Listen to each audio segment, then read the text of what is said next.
ल आज हामी मोडल क्वेसन त्यो सोलुसनको बाँकी रहेको एउटा गर्छौं। हाम्रो लङ क्वेसन बाँकी छ, सर्ट क्वेसन लगभग 10 मार्क्स सम्मको भइसक्यौं। अब आज चाहिँ लङ क्वेसन 15 मार्क्सको पाली। 15 मार्क्समा यो सेट ए मा के क्वेसन सोधेका छन् के रे 18 नम्बरमा चाहिँ लङ क्वेसन के रे न्यूमेरिकल सोधेको रहेछ। नेक्स्टमा के भनेको छ, consider the following schedule of competitive form है, त्यो पर्फेक्टली कम्पिटेटिभ फर्म। अब यसको चाहिँ कस्टको त्यो स्ट्रक्चर राखिदिएको रहेछ। Average variable cost, average cost र मार्जिनल कस्ट तीनटा राखेको छ। अनि यसैलाई चाहिँ त्यो ग्राफ बनाऊ भनेको छ। त्यो ग्राफ बनाउँदाखेरि हामीलाई लगभग 10 मिनट जस्तो लागिहाल्छ। त्यही भएर मैले पहिले नै तयार पारिसकेको छ। हेरसम्म प्लट गर्ने हो, हामीले आफै गर्ने हैन। हामीलाई सोधेको क्वेसन चाहिँ के छ भन्दाखेरि what is the position of firms profit as rupees 132 हैन। 132 रुपैयाँ त्यो प्राइस हुँदाखेरि 132 रुपैयाँ प्राइस हुँदाखेरि यहाँनिर छ प्राइस 132 हुँदाखेरि हाम्रो एभरेज रेभेन्यू मार्जिनल रेभेन्यू यो भनेको चाहिँ average revenue equal to marginal revenue equal to price same हुन्छ हैन। 132 हुँदाखेरि के रे फर्मलाई प्रफिट हुन्छ कि लस हुन्छ भनेर सोधेको छ। त्यसै गरी त्यो प्राइस चाहिँ 90 रुपैयाँ तोक्यो भने प्रफिट हुन्छ कि लस हुन्छ, 54 रुपैयाँ प्राइस तोक्यो भने प्रफिट हुन्छ कि लस हुन्छ हैन। अनि त्यसै गरी अब 24 रुपैयाँ हुँदाखेरि प्रफिट हुन्छ कि लस हुन्छ, अनि कतिसम्म लस बियर गर्न सक्छ, सटडाउन पोइन्ट हो कि हैन यो 24 रुपैयाँ चाहिँ भनेर सोधेको छ। अब यहाँनिर हेरौँ, यहाँ हेर्दै थाहा भइहाल्छ हैन प्राइस प्रफिट छ कि लस छ भनेर जान्नुभन्दा अगाडि त्यो फर्मले इक्विलिब्रियम कहाँनिर एटेन गर्छ त्यो जान्नु पर्यो। यो प्राइस 132 हुँदाखेरि मार्जिनल कस्ट कहाँ छ हेर्नु पर्यो। जहाँनिर मार्जिनल रेभेन्यू र मार्जिनल कस्ट बराबर हुन्छ त्यही ठाउँमा इक्विलिब्रियम हुन्छ। त्यो इक्विलिब्रियम भइसकेपछि त्यति नै आउटपुट डिटरमाइन गर्छ। यति आउटपुटमा फर्मलाई प्रफिट हुन्छ। यहाँनिर एभरेज कस्ट चाहिँ मार्जिन के अरे यो एभरेज रेभेन्यू भन्दा तल बसेको छ, यति हुँदा फाइदा हुन्छ। त्यस पछाडि 90 रुपैयाँ हुँदाखेरि यहाँनिर प्रफिट पनि हुँदैन रहेछ, लस पनि हुँदैन रहेछ। त्यस पछाडि त्यो भन्दा कम प्राइस डिटरमाइन गर्यो भने लस हुन्छ। अब यहाँ हेरौँ यसको सरसरी यसको व्याख्या गरौँ। यो एभरेज कस्ट भनेको एसी यु सेपको छ, माथिबाट छ एकदम सुरुमा फर्स्ट युनिटमा एसी धेरै छ हैन, घट्दै घट्दै घट्दै गएको छ। कतिसम्म घट्दै गएको छ भन्दाखेरि एभरेज के कस्ट भनेको 90 सम्म घटेको रहेछ, 90 बाट फेरि बढ्न थालेको छ, यो यु सेपको छ। त्यस्तै गरेर यतापट्टि एभरेज भेरिएबल कस्ट चाहिँ 30 बाट सुरु भएको छ, 30 बाट 27 27 बाट 24 24 हुँदै 30 30 गर्दै गर्दै बढ्दै गइरहेछ। यो पनि यु सेपको नै छ। त्यस पछाडि अर्को मार्जिनल कस्ट छ, मार्जिनल कस्ट पनि के छ त यु सेपको नै छ। स्टार्टिङ पोइन्ट एबीसी को र एमसी को एउटै छ किनभने फर्स्ट युनिटमा दुईटै बराबर हुन्छ। फेरि यो चाहिँ तीव्र दरमा घट्छ, तीव्र दरमा घटेर 18 मा पुग्छ हैन। अनि त्यस पछाडि जति बेला चाहिँ यो एभरेज भेरिएबल कस्ट मिनिमम हुन्छ त्यति बेला एमसी ले त्यही पोइन्टमा काट्छ। फेरि त्यो पोइन्टमा काटेर फेरि जाँदै जाँदै जाँदै बढ्दै बढ्दै जान्छ र एभरेज कस्टको फेरि मिनिमम पोइन्टमा काटेर एमसी जान्छ। यो ब्लू के अरे ग्रीन कलरकोले चाहिँ यो एमसी ग्रीन कलरको चाहिँ एमसी हो। यो चाहिँ अलि छिटो भइहाल्यो हैन। अब हामीले गर्नुपर्ने चाहिँ what is the position of the firms profit 132 हुँदाखेरि अब यो चाहिँ क्याल्कुलेसन गर्नुपर्ने हुन्छ कति प्रफिट कमाउँछ भनेर। त्यसको लागि चाहिँ हामीले यसलाई कपी गर्नुपर्ने हुन्छ हैन। अर्को पेजमा जाँदाखेरि त्यो क्वेसन कपी गरौँ ल। नयाँ पेज ल्याऊँ अनि यसलाई पेस्ट गरिदिउँ। अब सजिलो हुन्छ हामीलाई। के छ output if price is 132, price 132 त्यो भनेको के हो त average revenue equal to perfectly competitive market भनेको छ नि याद छ नि हैन। Average revenue equal to marginal revenue equal to 132 हैन, 132 छ। त्यसो हो भने द फर्म अब मार्जिनल रेभेन्यू र मार्जिनल कस्ट बराबर हुनु पर्यो। मार्जिनल रेभेन्यू 132 छ भने मार्जिनल कस्ट कहाँ बराबर छ त भन्दाखेरि यो पोइन्टमा कति होमा 7th युनिटमा। The firm attains equilibrium at 7th unit of output हैन।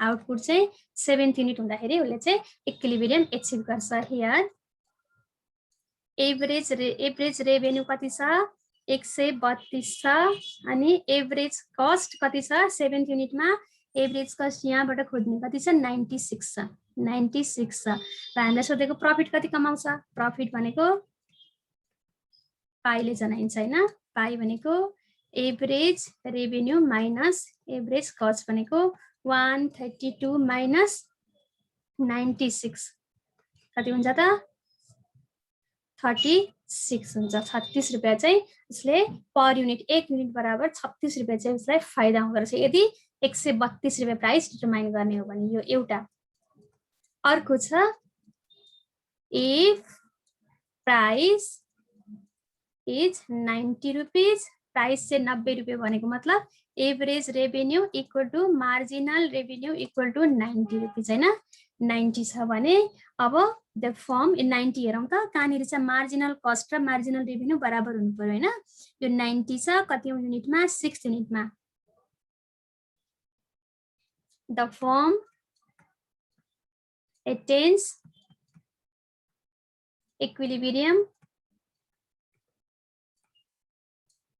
at कति हो 6 युनिट हैन युनिट 6 युनिटमा इक्विलिब्रियम एटेन गर्छ अब किनभने यसमा चाहिँ यसमा मार्जिनल एभरेज रेभेन्यू र मार्जिनल रेभेन्यू र मार्जिनल कस्ट बराबर छ अब यसमा चाहिँ 6 युनिट के छ त एभरेज रेभेन्यू कति छ 90 भइहाल्यो हैन एभरेज रेभेन्यू त अनि एभरेज कस्ट कति छ त एभरेज कस्ट खोजौं त यो एभरेज कस्ट 90 नै छ है 90 नै छ अब प्रॉफिट भनेको हामीले पाइले जनाउँछौं पाइ भनेको average revenue minus average cost हैन एभरेज रेभेन्यूमा एभरेज कस्ट घटाइदिने हो भने प्रॉफिट निस्किन्छ कति 90 माइनस 90 भनेको 0 त्यो भनेको के हो त नर्मल प्रॉफिट है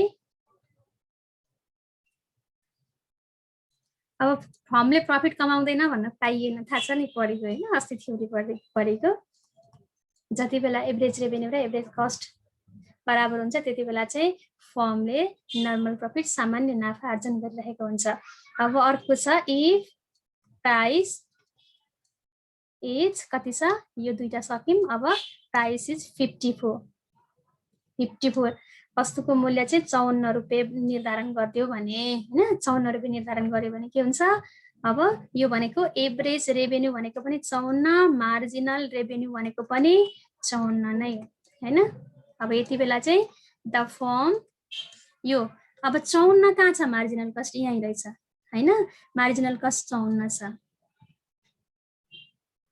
attains equilibrium at or by producing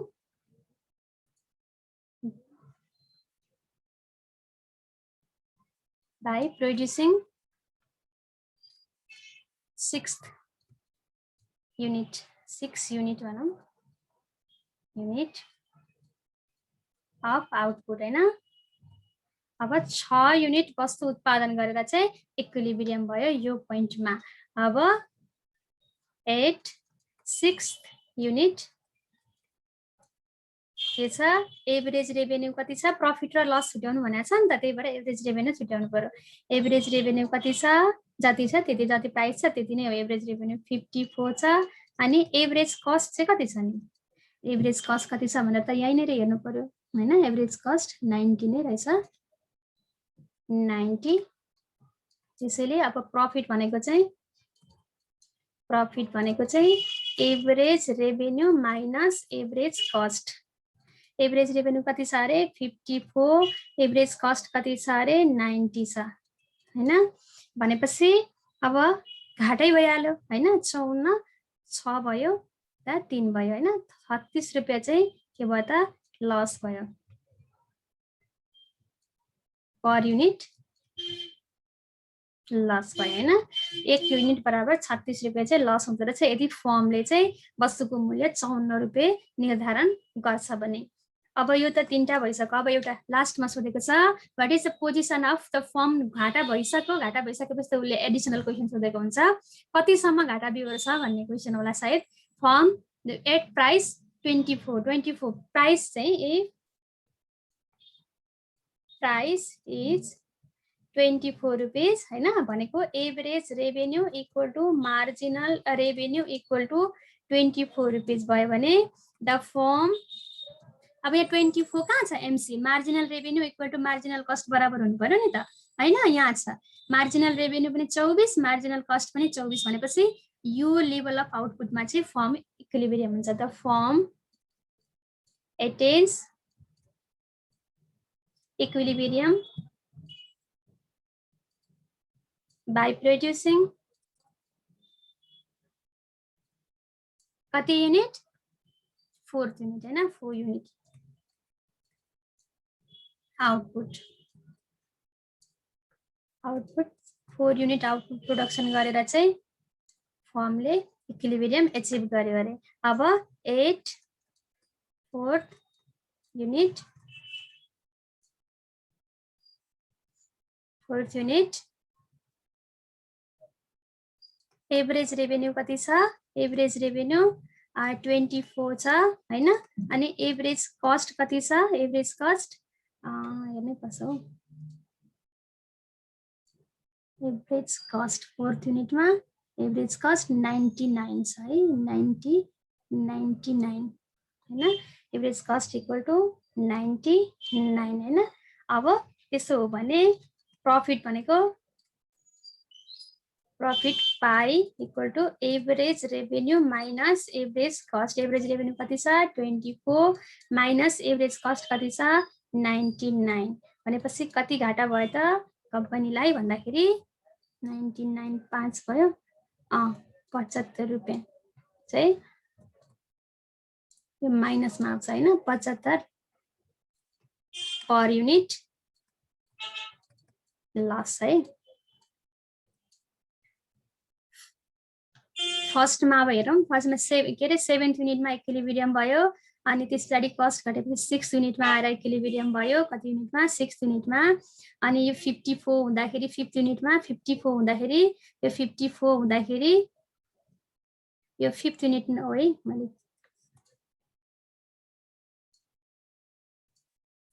5th युनिटमा equilibrium भयो हैन यो 5th युनिट भनेको त 6th युनिट अनि यसमा यदि घाटा भयो 5th युनिट प्रोडक्सन गर्दाखेरि 36 रुपैयाँ घाटा भयो 1 युनिट बराबर र 4th युनिटमा प्रोडक्सन गर्यो भने चाहिँ 75 रुपैयाँ एउटा युनिट बराबर अन इन एभरेज 75 रुपैयाँ चाहिँ घाटा बिहोर्नु पर्दो रहेछ यदि फर्मले 4 वटा वस्तु उत्पादन गर्यो भने अब अर्को क्वेशन के सोधेको छ does the point refer the shutdown point यसले चाहिँ शटडाउन पोइन्ट हो भनेर चाहिँ क्वेशन सोधेको छ शटडाउन पोइन्ट हो कि हैन भनेर हेर्नको लागि चाहिँ त्यो प्राइस एभरेज भेरिएबल कस्टको मिनिमम पोइन्टमा छोको छ यदि छोको छ भने त्यो शटडाउन पोइन्ट हो मिनिमम पोइन्ट भन्दा कम हो भने त्यति बेला शटडाउन भइसक्छ मिनिमम पोइन्ट भन्दा माथि छ भने त्यो चाहिँ शटडाउन पोइन्ट हैन यहाँनेरि हेरौँ अब त्यसको लागि चाहिँ एभरेज भेरिएबल कस्टलाई नै हेर्नुपर्ने हुन्छ हैन एभरेज भेरिएबल कस्ट 4th युनिटमा कति छ त भन्दा 24 छ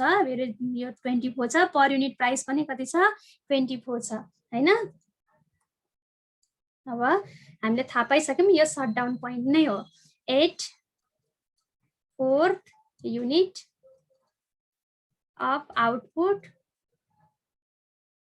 एभरेज भेरिएबल कस्ट इज कति भयो यति नै 24 which is minimum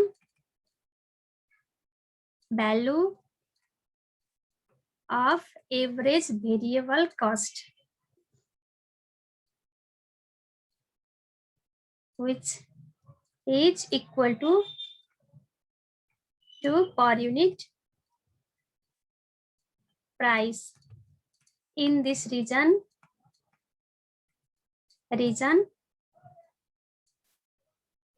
4th unit is shutdown point. That means if the firm determines फर्मले डिटरमाइन त गर्ने होइन मार्केटले चाहिँ डिटरमाइन गर्छ हैन। त्यसो भएकोले फर्म नलेखौं। पर्फेक्ट कम्पिटिसन मार्केट भनेको छ नि त। If price is determined below or less than rupees 24 रुपियाँ भन्दा कम डिटरमाइन गर्यो भने the firm stop to produce हैन। यदि त्यो फर्मले चाहिँ 24 रुपियाँ भन्दा कममा बेच्नु पर्छ भने त्यति बेला बरु उत्पादन नै गर्दैन, बरु बन्द गरिदिन्छ र चुप लागेर घरमा बस्छ। शटडाउन पोइन्ट भनेको त्यही त हो नि, मिनिमम प्राइस हैन। अब यसलाई अलिकति क्वेशन अर्को पनि केही छ कि हेरौँ। क्वेशन नम्बर 1 भयो। अर्को यहाँ क्वेशन नम्बर बी ले के सोधेछ, using the cost schedule explain the relationship of AC with ABC and AFC। AC को रिलेशनशिप चाहिँ यो AC को रिलेशनशिप चाहिँ ABC र यहाँ दिएको छैन AFC। AFC र ABC सँग तुलना गर भनेको छ। B को है त, B को 18 को B को। अब हामीले हेर्दाखेरि के देख्छौं भने both ABC and AC curve are U-shaped।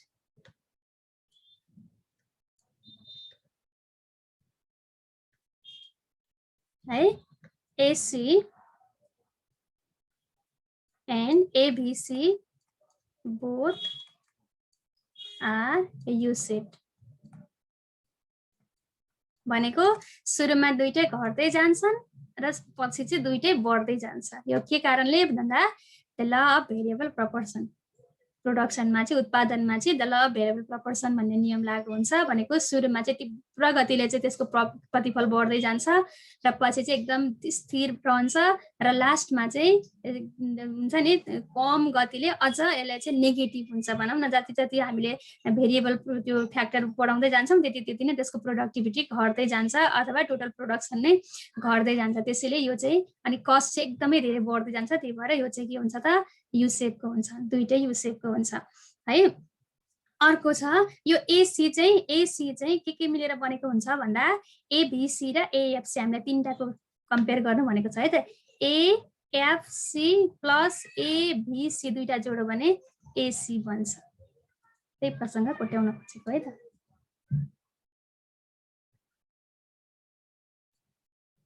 AC यो पहिलो नम्बरमा भयो। दोस्रो नम्बरमा average cost is calculated by the summation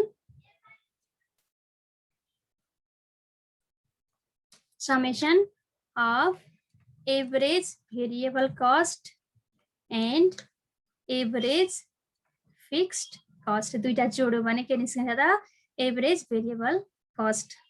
अब त्यो दुईटा मध्ये चाहिँ यो एभरेज फिक्स कस्ट चाहिँ ग्रेजुअली यो टोटल फिक्स कस्ट के हुन्छ त, कन्स्टेन्ट हुन्छ it's and every level of आउटपुटमा।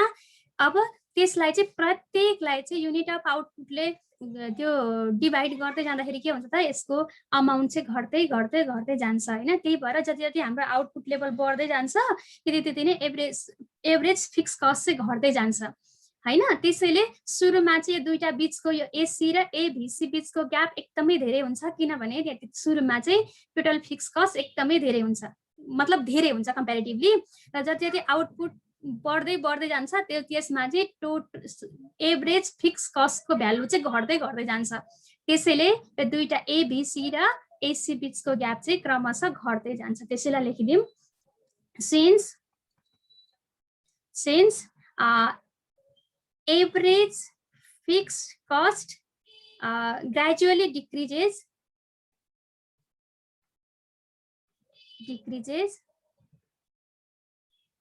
with increase in the level of output हैन। जति जति हामीले आउटपुट थप्दै जान्छौं त्यति त्यति नै यो चाहिँ घट्दै जान्छ। त्यसैले the gap between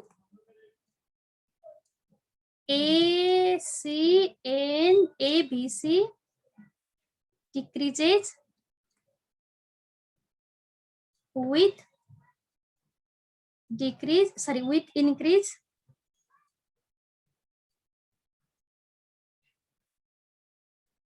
increase in the level of output. अक्षर बुझ्दैछ कि छैन है सोधौँला बुझिएन भने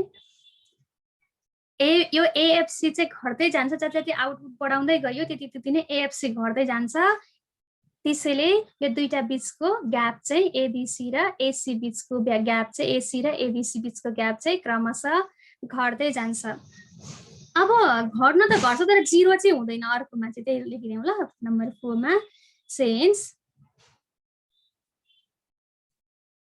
the value of ABC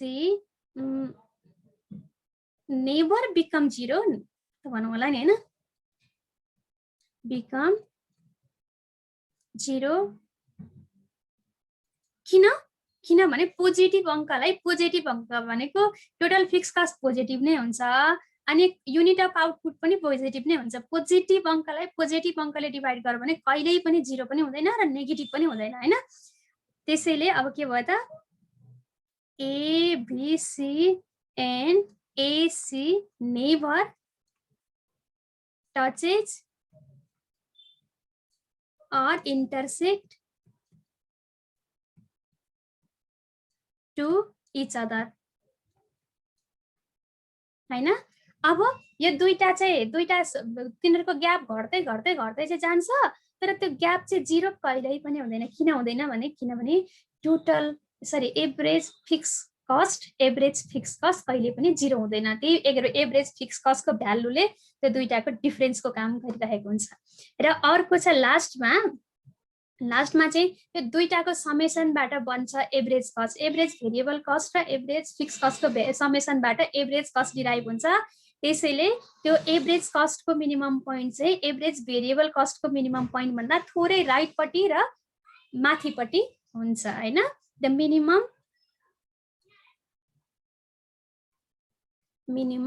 point of average cost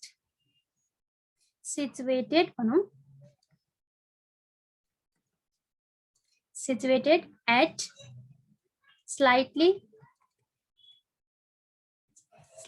higher or right part अलिकति माथि दाहिनेपट्टि हैन higher or right part हैन as compared to the minimum point